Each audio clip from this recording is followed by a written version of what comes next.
Okay, hi everyone. Back with another episode. Today we meet with Josh Clark. Josh is currently at Chicago City.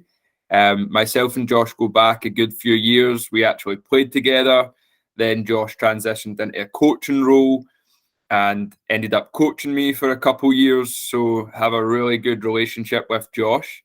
Josh, you want to go and introduce yourself, give a little background, kind of your story in the States, where you are now, and then we'll get into it. Yeah, thanks, Daz. Yeah, so obviously we go way back. I made my journey over in 2015 or 14, one of the two. I was previously beforehand in England. I'm from New Zealand originally, so I'd gone over there to try and make a career. Was at an academy at Aldershot for a little bit before it kind of fell through. Someone approached me about coming to the States. This was kind of before New Zealanders were in the mix, I guess you could say, over in college. There was a few of us over here, but it wasn't consistent. So I made the jump over, but my grades weren't great. So I ended up at a junior college for 2 years. Was at a school called Murray State. Was a first-year program. South African head coach had reached out and kind of clicked. So I went there for 2 years in a little place called Tishomingo, Oklahoma. And then from there, did 2 years, graduated with my associates, moved to William Woods, an NAI school in Missouri, which is where me and Daz met. Yep. We played there for what, one year together?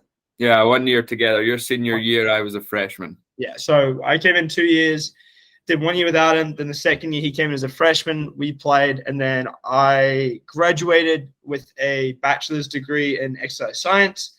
The head coach, Mason, he had a conversation with me about what my next steps were and if I wanted to progress myself in coaching. I had done a little bit of it previously in New Zealand and didn't really think of it too much, but jumped into it. And then from there, obviously did my master's for 2 years at William Woods, where we were working together for another 2 years before I stepped in at a volunteer role at University of Dayton, Division I in Ohio. Was there for about a year, had some green card issues as I was going through the marriage process. So I had to relocate back to Chicago, where my wife, Megan, is from, who also went to school with me and Darren. Yep. I was lucky enough to get a role with a new Division I school, Chicago State, which was an HBCU university on the south side of Chicago. I was there for a year before stepping away and moving into the head of recruitment and talent identification with Chicago City, which is a new USL Academy team, as well as working on the USL 2 side. And I've now currently taken over the USLW on their recruitment and talent identification as well. Yeah, perfect. I think that's kind of a good overview of your journey, which we'll go into some points in more depth. So going back to it, obviously you mentioned grades when you first came over. That's a conversation myself and Ross have with a lot of players who are maybe more football focused. So give us a little kind of background on junior college. Obviously it's a 2-year program. It helps you get into the States, kind of get a feel for it, what the football is like, helps you with your academics. So if you don't mind going into a little bit more detail on your JUCO journey specifically. Of course, yeah. So obviously for myself, not knowing too much about the systems when I initially came over, and now my specialty is placement and recruitment of not just college players, but of just recruiting of talent. For myself, when I came over, I had no idea about the levels, standards, anything. It was just a blur. I remember one of the academy coaches and the guy that helped me place basically talked about Division I being very athletic, and I didn't understand that concept because I said, well, I'm athletic. Me and Daz play together, and I would be able to run a 3 mile at a freakish 3 mile time. Yeah. Wow, you and Kyle both, the New Zealanders. Yeah, so it's different, right? So it's just what I anticipated as athleticism was completely different to what I initially found out when I came over here, and actually seeing now, since I'm working with top end Division I players, the level of players is just different, right? In terms of build, most Division I players are like 6 foot something. So when I went to college at JUCO, I came over there, and again, the level fluctuates. It's a very Wild West kind of league in a good way, where you're getting players from all walks of life, and the reasons why they're at junior colleges for 1,000 different reasons. This again can kind of tie back into the recruitment process of when I was at Division I schools, but a lot of the players that you find will go to junior colleges, like some of the teammates I had were guys that just didn't have maybe the language to initially get over here. Maybe they didn't quite know the recruiting process from their countries, as junior colleges have less restrictions on recruitment. So you can find players from other countries that maybe don't fall into the norm, the general norm of college recruitment. So we had a few boys from some smaller African countries, a few smaller Caribbean countries. Most of the players you find there will be there, like I said, for language. If they don't speak a language, it's usually an easier transition academically. People that didn't have good academic grades usually maybe have to go there for a buffer for 1 or 2 years. Financially, it's a lot more feasible. Usually at the Division I junior colleges, some schools have up to about 24 scholarships, and then some of the lower ends have 1. And some of them can provide housing and some can't. Some can provide tuition, some can't. So it's really uniquely different across all the bases. But for me, it was great because it allowed me to use it as a stepping stone to get my feet wet in the college system, understand what it's like, really get to a feel for it, because I didn't actually initially get to come over to Oklahoma to see the school, see the state, see anything. I basically dropped a pen and was just kind of like, all right, let's roll in there. I did a little bit of Google Map search because I want to know right where I am. But it doesn't prepare you for when you actually get there and you're thrown into it and you're kind of like, oh, wow, where are we at? Yeah. So it's real different. I love my 2 years at JUCO because it was so intimate in terms of it's a smaller setting. There's not as many students on campus. You kind of know the people you're there, good or bad. But everyone. The coaching staff is a little bit more personal because there's not as much rules and restrictions compared to the Division I level. So my first 2 years there were some of the best years I've ever had, with some really great teammates who are still very, very close with me. But yeah, that's just the quick sum up of it, really. Usually it's a smaller campus. I think the campus and population was about 1,000 kids, and the town we're in was about 200 people. So we made up majority of the actual town's population. It was nothing. There's no Walmart. That was about 40-minute drive away. And there was the only takeaways we had was Sonic and Dairy Queen, but Dairy Queen burnt down and Subway got hit by a tornado. So we just had Sonic, which is, as you know, it's just like circus food. It's just, yeah. So it's a different experience. And it was a great way, though, just to kind of prepare myself, get used to how America is in general. And then from there, it allowed me to kind of learn about the different leagues, levels, how it all works. And then obviously it allowed me, because I was already in the country, to go and visit these schools when I was doing my recruitment, to actually get a better understanding of where I was going to end up, who I was going to play for, and just kind of the details around that. Yeah. I think, during the initial recruitment process, a lot of players kind of dismiss junior college. One, it's a 2-year program. 2, they think the level's not as good. But realistically, a lot of the points you mentioned are a key part to the level being extremely high. Maybe players who don't have the finances, stuff like that. So I think it is a shame people are dismissive of it, because some of the points you mentioned, it's a great opportunity. Yeah. The other thing, as well as internationals, a lot of coaches aren't going to take a risk bringing a player in maybe purely based on a highlight reel. They might want a full game or some additional background information. So for an international that can go to junior college for 2 years, that gives you stats in America. It gives you highlights in America. As you mentioned, it gives you the opportunity to then go visit campuses. So it's actually a great way to get your foot in the door, explore America, and maybe even get a bigger scholarship based on your performance at junior college for then when you move on to your 4-year. Yeah, no, definitely. And I think what you're seeing now is, in the last 20 years is that initially, I think 20 years ago, Spain was not even a country that was even regarded as a place you could recruit from. And then it took one kid to come over. And now the biggest markets are the UK, Germany, Spain, Japan, right? But what that also does, though, now is that the level of players that are coming through consistently that are wanting the scholarship are guys that are coming out of under 23s, under 18s Premier League academies, under 18s Bundesliga academies, national teams, youth national teams, guys that are getting their senior caps for smaller countries. The level is definitely higher, and that's where I think a lot of people do come over and go, well, I played Regional Liga in Germany and I did really well. It's like, yeah, that's great, but it doesn't warrant a full scholarship. And I think a lot of players are unwilling to accept that in some ways. Like, they come over thinking that full ride concept is still there, where the market now is so competitive that like, to get a full ride scholarship, you have to just be the best. Even at the NAI levels now, you have to be so good to get the money that's required. And again, a lot of coaches are hesitant to put so much money into a freshman at a 4-year institution, because that freshman is potentially going to eat that scholarship for 4 years, where a junior college kid has got 2 years of playing experience if they're at the right institution, can come in, and if they make a bad mistake on their recruitment, they're only going to eat the scholarship for 2 years. So yeah, it's not as much risk involved, as well as you're going to get a little bit more of a mature player.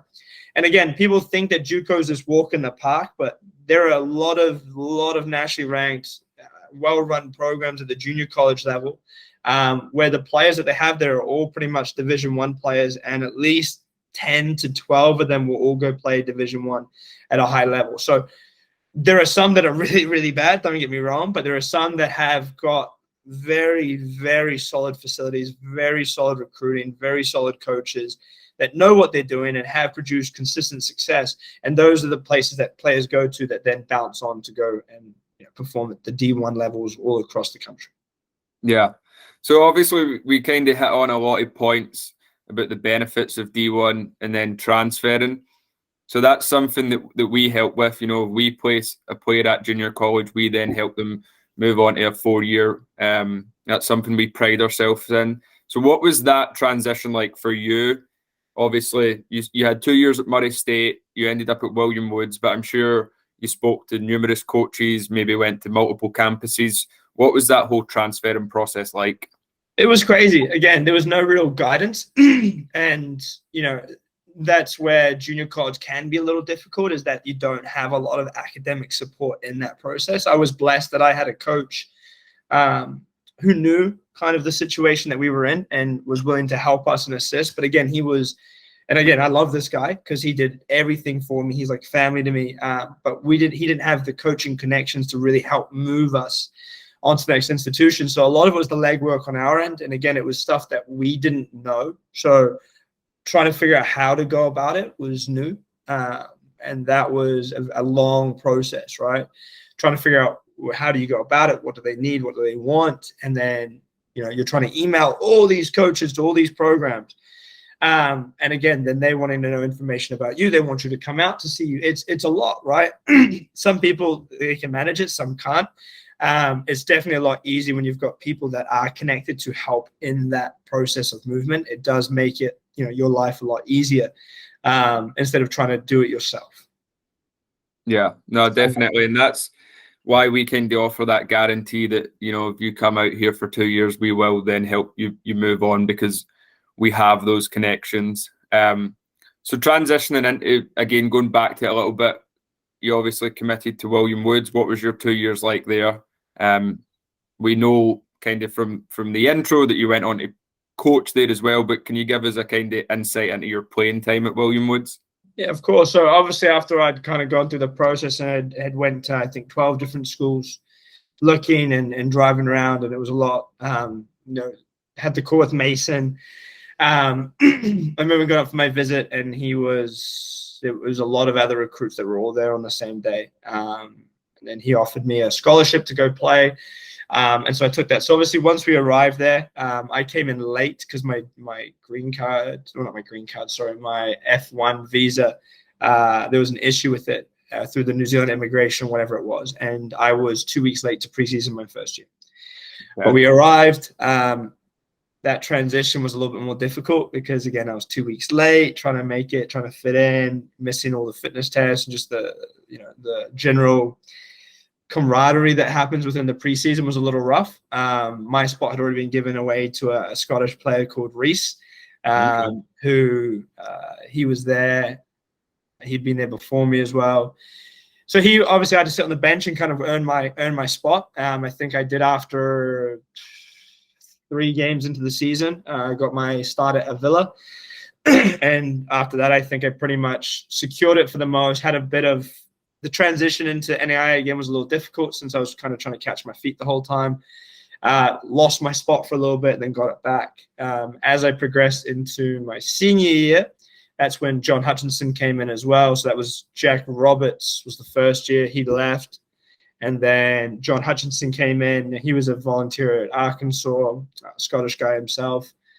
He had a different mentality, which was refreshing. It kind of instilled in us that work rate, that, needing to do extra, needing to do more.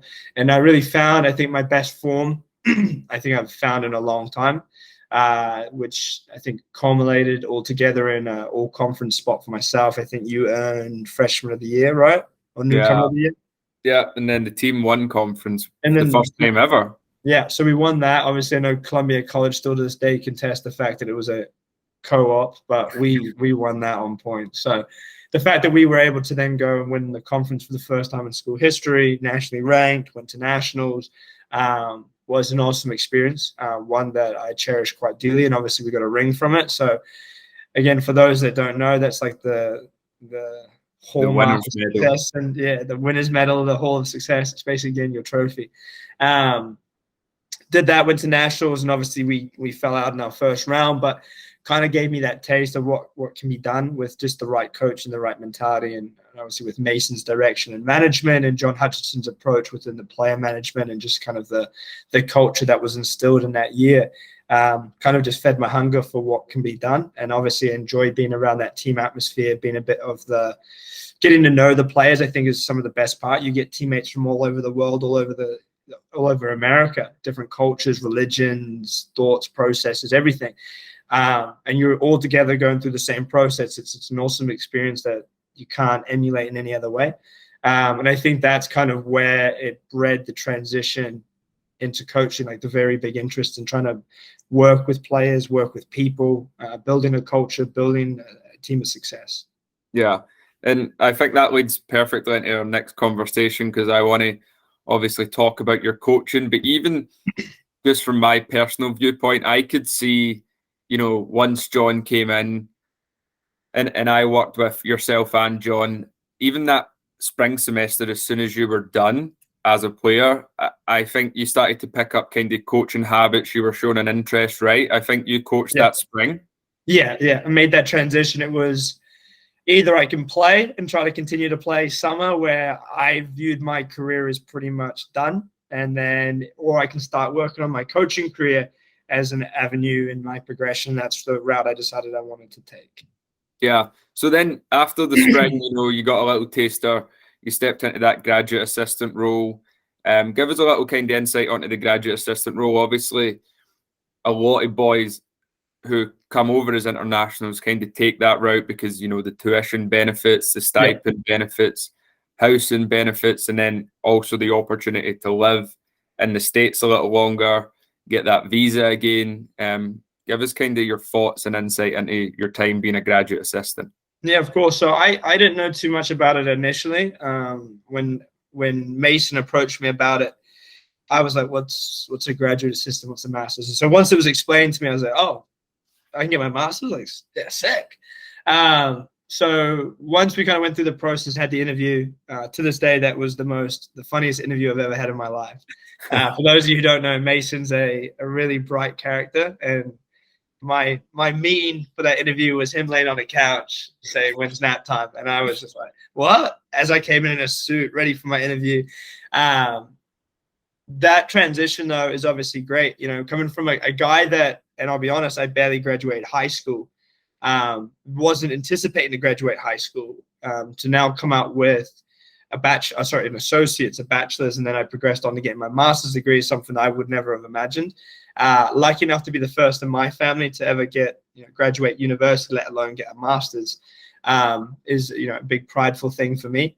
And I'm sure my parents took a lot of pride in that as well. So as I made that transition, though, I think the hardest part was we'd been friends with a lot of the guys that I was now coaching. Obviously, you guys have known me as a player. And for those that do know me, I've got a pretty bright personality. So when I make that roll into transition into coaching, I think that was still to this day the two toughest years were those 2 years. Just through the fact that it wasn't that you guys were coaching was tough. It was more the fact that the relationship that we had with many of the guys was on a different basis. And I think that's where I really got my first taste of that man management component of, like, you guys know me as a different person previously compared to the freshmen that are coming in or that I'm recruiting or that we're bringing in. And again, Fulton, for those of you that know as well, is a very, very small town. So there's not too much you can do where you're not bumping into each other. But that conversation and obviously the way it worked, I remember we had a few scuffles as well in the weight room when I was on it. Because again, I want that high expectation, that high standard.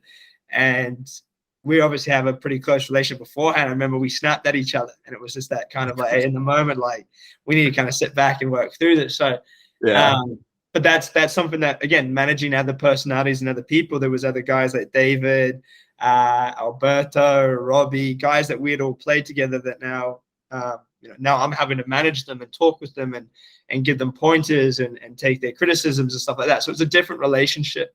And one that really helped me to grow and understand some of my strengths and weaknesses, because you guys were mates at the time as well. So you guys gave some good input. But that master's program, it's great because you get introduced to coaching in an environment where, it depends on who your head coach is, but I've known some who do their graduate assistants and they run everything, and the head coach will just manage it, which is kind of how Mason did. He let you do everything that wouldn't get him fired.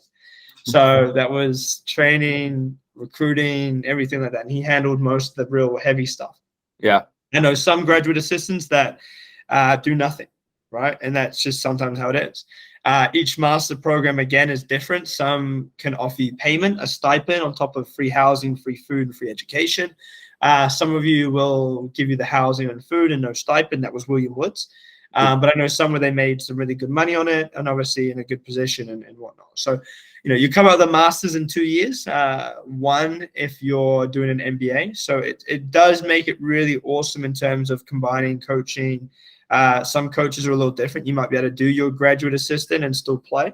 And I think some players who have a red shirt or a medical red shirt or whatnot can actually transfer in and be a grad assistant or a grad player, still play and then make those transitional roles. So there's a lot of flexibility with it. Each program across the country is uniquely different. Each one provides different benefits and cons.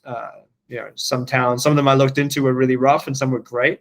Some would have left me with really good paychecks and some left me with really good experiences. So they all vary and change. I was very blessed that it introduced me and gave me, again, another stepping stone into a different world, which was the coaching side of college.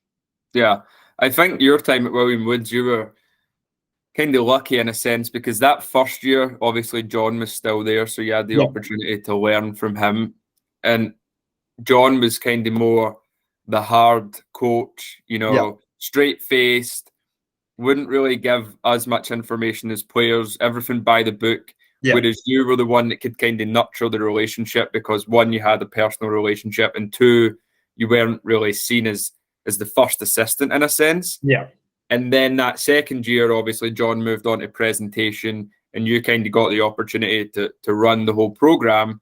So at that point, there was only maybe one or two classes of players that you knew personally. You had two classes who you didn't know. They didn't kind of know you as a player previously. So again, it was a little bit more, removing yourself from the team in a sense. So you had that 1 year where it was great. You kind of involved with the players. The second year, more of a first assistant running the program. So it kind of split your time up nicely. It did. And that was the thing that I think was nice as well, was the fact that you guys were there. You knew me. We've had a year together. So when that transition kind of came in, you guys were in full support. I remember the second year, the year by myself, I brought all of you kind of leaders or guys that had some sort of influence in the game that I had a relationship with. And we talked about what the season was going to look like beforehand, before we had that discussion with everyone else, because I trusted you guys were going to convert that message and make sure that it was I had assistance through that, and you guys did. And I think, again, that last year that I was there was the real big tester of man management. Again, I think there was a lot of players that felt that there was an unfairness or that there was a favoritism towards the guys that I'd played with, but they didn't understand the fact that that there was a different level of respect between the likes of me and you, where we had actually played together. We'd gone through different things off the field, had a different relationship between the guys that have just known me as a coach compared to the guys that knew me as a friend and a player and a teammate beforehand. And for them, a lot of it, once that kind of was laid out and kind of put out there and they understood that, like, oh, okay, so like, there isn't a biasness. It's just that there's a different level of respect because they've earned that respect through different ways, where you guys are just players, and there has to be a different degree of respect and a different interaction between each other. And I think once they and I remember that conversation was with Aiden, actually, and I remember that conversation. And once we kind of laid that out, it was like, all right, cool, we've got that. And that's just, again, a lot of people see it and like, oh, well, I want that. And again, I remember having that argument with some of the players where I'll leave the player's name out of it, but he thought that he was being pressured quite heavily on his academic side of things because he wasn't there, but some other guys were given a little bit more leniency. And it's the fact that, yeah, everyone is going to be treated and coached differently. I don't believe in a unity of one size fits all, because the way that I manage you is different to the way I manage Aiden compared to how I manage David is different how I compare Josh. It's just, there's different ways that everyone needs to be managed. And I think there's a lot of coaches that do that well. And that was the one thing that I think has been a grad assistant is really nice, is that you are able to you're young enough that you're the same age as some of these guys. I think Billy was older than me actually by a few months. Yeah. But the fact that, I'm young, close to your guys' age, where Mason's a little older, John's a little older. And so those conversations, those interactions are very much still very personal, right? And it still is very connected. And I think that's a nice part about the GA roles that a lot of these programs provide, is it's a bridging stone between the players and the staff. Yeah. No, I think that's a good insight for someone who, is maybe watching this episode and they're in their junior, senior year and they're considering being a GA at the program they currently play at. It gives them some good insight into, what they might come across. But yeah, anyway, so your GA, that kind of built your coaching resume. From there, you moved on to Dayton in Ohio, which is a very, high-level Division I program. Give us some insight into your time at Dayton, what that transition was like to Division I. Just kind of your overview. Yeah, for sure. And again, so that whole process was quite drawn out. That was, I think, just as COVID was about to kick in. I remember that we had a ton of interviews before I flown to a family vacation. As we were coming back, I think I just proposed to my wife, or my fiance or girlfriend at the time, Megan. So we'd flown back in and it literally just hit the fan. I already knew I was committed to Dayton after I'd done all my interviews, but I remember I flew back in. This was spring or just after Christmas. And as we just got back, basically it was COVID, school shutting down, everyone needs to go home. So I was like, oh shit, all right. So then we flew, I drove back up to Chicago to stay with Meg over that whole process. And as the summer kind of finished, I made that transition over to Dayton. That 6 months was some of the best 6 months of my coaching growth and experience. You've got such a talented staff over there at Dayton, where you've got a head coach that's been around the block a bit. He's been at some smaller schools, Harris Stowe, that was in our conference, which is another HBCU, which is a rough place to play at and a rough place to be at. But he, back in the day, had made that a national contending program. He went down to Incarnate Word Division II, and then he's up at at Dayton now. And he's won numerous A10 conferences. And then his number one assistant, who we're roommates together, me and him, Alex Rinaldi, he is by far talented as they come. Is a young coach, knows the game, was a great mentor for me in the recruiting and talent identification side of things. Again, the one thing I noticed there was that everyone wants to try to be Division I when the grass isn't always greener on the other side. Division I sounds nice, and I will be honest, it's a different world to anything that I was ever used to playing junior college and NAIA. But again, the level of player there, though, is again completely different. It was my first time to work with professionals, guys that were coming in from high-level programs. We were lucky enough to have 2 boys from the Right to Dream Academy out of Ghana, Seth Antwi and Kingsford Age, and then Jonas Felberg, that was from the Norwegian under-19s. So those were just 3 of the guys that are now signed to pro. But we're just, again, watching them play, watching how they train. The difference between our setting and their setting was just, it's worlds, right? Yeah. And everyone thinks they can play that level. Everyone thinks they're committed to that level. But in reality, a lot of guys thought they were committed to the NAI level. And when they realize that it's full-time, it's 4 or 5 days a week. You're in the weight room 2-3 times a week. You're also balancing a schedule in class. All those components, you can't just like it. You have to love it. You have to really want it. And I think in our time, we've seen 5 or 6 guys from William Woods that phased out, couldn't handle it, didn't want it, just realized that it actually wasn't what they wanted. Yeah. And I can tell you the amount of guys that push and fight for Division One. So just some examples right now. There's a few academy boys that I'm working with out of Chicago City, and they want to go play Division One. Great. That's awesome. Are we also looking at other options? Because I'll tell you right now, like, I was at Chicago State, and it wasn't as good of an experience as it was at Dayton for the players. Just because it's Division One doesn't mean that it's better. Again, we had another kid. I forgot his name now. There's a Turkish boy. Do you remember him that came? Yamak. Yamak, that's it. Yamak came out, and so Yamak came from a Division One. He came down. He struggled at any high level. So it's the level. Just because it's Division One doesn't mean it's better than anything. Because I think Columbia College and CMU that were NAI schools beat Creighton and SLU in some conferences. So, and the thing with soccer is the levels can all fluctuate. But Division One at Dayton was in terms of learning experience, the staff there, it knows what they're doing. I took that year there to better myself. I went as a volunteer, which meant I couldn't really do any coaching, but I wanted to put myself in an elite environment just to see what was around it. What does it actually take to be a top coach? How does the recruitment work? What are the level of players like? What does a session look like? Just to kind of center myself so that when I would progress. As that kind of came to an end, due to me having to move back to Chicago, I moved back, got lucky enough to work with Chicago State, which again was a great experience, recruiting 20-something players to an HBCU program in their first ever season. Yep. Under a head coach who I thought was going to do very good things. I think that opportunity actually came around when we were on a Zoom call with Mason, right? No. So I brought it up because was a big we done like a COVID reunion or something like that. Right? And it was all the alumni that jumped on as well. Yeah. And I knew he was going to jump on, and so I jumped on and kind of put him on the spot because I'd reached out to him. I was like, "Yo, you're still looking for an assistant?" And he's just like, "Oh, where are you based out of Chicago?" He's like, "Oh, okay, let's connect." And so it was good, and we managed to work that out and was there for a year, had some success.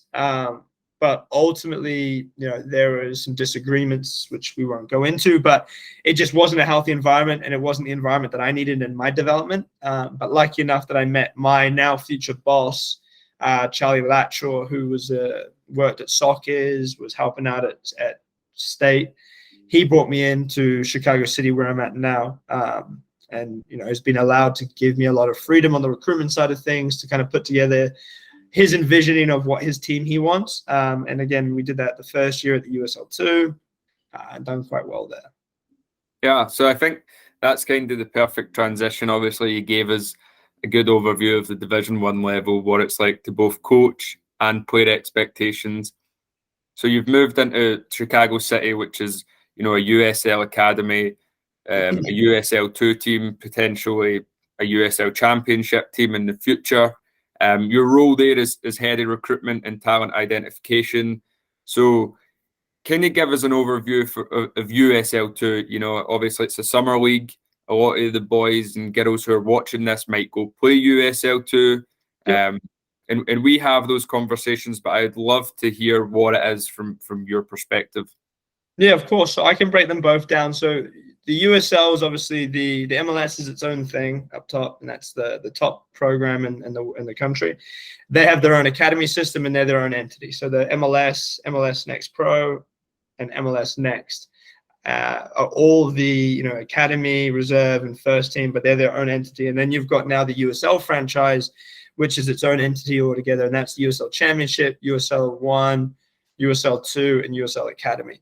And then obviously USLW, and then there'll be a USL Super League, which is going to be below the USL Women's First Pro League. There'll be a second league and then the third league. So they're their own entity altogether, which is great. They're kind of trying to do their own thing. For us, the USL2 and USLW is basically the fourth tier. So the fourth tier on the USL2, and it's the second tier currently, going to be the third tier for the women's side of things. It's semi-pro, so players can't be paid to play because it violates the NCAA eligibility rules, which we don't want to violate that. Anyone does. So all the players are semi-pro amateurs. They don't get paid. They'll look to come in around like May is when the season starts. And then the season extends from late May to about middle of July for the season. And then the playoffs kind of play a little bit over that, finishes before August. So it gives a good level of play competitively for players to stay fit, stay sharp, be in a competitive environment, get looked at by future pro teams, wherever it may be. But it's just a good platform. So the recruitment means that, again, you're playing for your college team, but you can go play elsewhere with other college players from different countries, states. You can go play in a different state. A lot of those USL2, USLW teams will provide housing. They can do food. They can get you with some work, especially if you're from America, they can do that. But there's a lot of different things that they can do to kind of cater to players from out-of-state situations. So for us, we don't provide housing. We're based in the center of Chicago. Our belief and our philosophy is that we basically want Chicago-produced players, since we're a high metropolitan area, one of the largest in the country. And then we look to try to bring in, if they aren't from Chicago, they're players that are based in Chicago. So that's kind of our ethos as a club, and we've had a lot of success with that in our first year. We're going into our second year this summer, but in our first year, we were 19th in the country at one point, with predominantly freshmen, sophomores, many of them not even playing any minutes for their college teams, but came in and were able to produce an environment and a culture that was highly successful, highly competitive. Sent a ton of guys back, and they've done very well for themselves currently, back in their university systems, with one guy on trial right now with Colorado Rapids, I believe. Okay. So obviously we spoke about opportunities for players to go play in the summer. How did the players get these opportunities? Obviously, myself and Ross, we have connections. We have clubs at the USL2 level that we'll help the players we represent get to. But what's your recruitment process like? How do you find these players? How do players, get in contact with you about potential opportunities?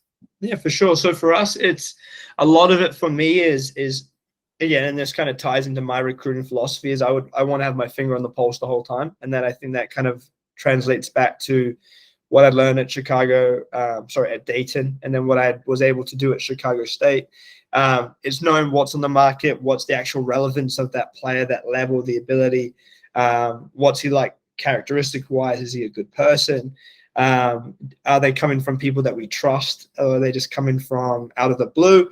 How does the message look? Is the kid invested in the process, or is it just a sloppy put together, that shows no real care or interest, right? So a lot of it's down to who we know or the relationships that we have. And so a lot of what I go off of is who sends me players and who's recommending players. There are some coaches that will recommend players, and I just don't trust their taste in a player. So it's maybe not so much a player that we're going to pursue. Where if it's someone that I can trust and I know that they've got an eye for talent as well, and when they're telling me that this is a guy, I'm like, okay, like this is a guy. And if it maybe compounds off of what I know, I've done my research on as well. We try to be a little bit proactive in our recruitment. We started well after Christmas in terms of putting our list together. I think we were well ahead of most other programs, but that was because we wanted to jump ahead of the recruitment. And again, I've got the role, so I can do it. But for us, we've already compiled our list. We had a list of targets, objectives, wish lists, everything like that we were after. And we get surprise players coming in from all sorts of places that we just weren't aware of, didn't expect, and added them into our roster as well. And so those are guys that, even though we had our roster set last year, we still had 10 guys that were coming in from we added a guy who went to Princeton. We added a guy that went to Marshall, which was a former NCAA champion. Yep. And then we added another guy that was a Division III guy that just transferred to Santa Clara. Division I, scored 5 goals. I think he was an All-American Division III player that's gone to Division I, and he's been a starter, and he's scored 5 goals for them, and he's 5 assists. He's been doing really well. So again, there are all these players from different levels. Just because you're a Division III player doesn't mean that you're not good enough to be able to compete in these environments. But again, the level is definitely up there. It's a big competitive level, because now you're talking about guys, and at least on our roster, we've got 4 guys that are ex-under-20 youth national team for America. We had a former Jamaican under-20, a former Trinidad and Tobago senior national team kid, former Romanian under-18s. So there's a lot of diversity within the group, as well as most of these players were former MLS kids. Some have played USL Championship minutes. Some of them have got League One minutes. So it's very diverse, right? But again, these environments, they're all over the country. On the men's side, there's about 130-something teams all across the country, and they're adding expansions every year. Every season, there's always 4 or 5 new expansion teams that are looking for players. The USLW on the women's side is more new. There's not as many. I think they're pushing 80 teams right now, but they're expanding just as rapidly. So that's a very competitive area as well. I think the team that's the best team in our conference on the women's side averages 6,000 people per game. And that's up in Aurora, Minnesota.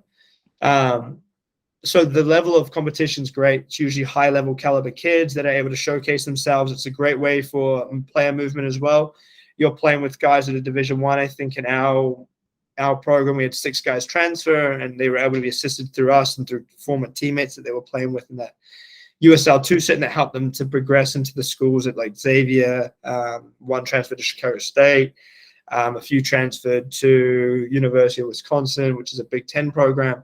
So that movement helps when you've got guys that are there, you're working with them, they work with each other, and they help each other in that process.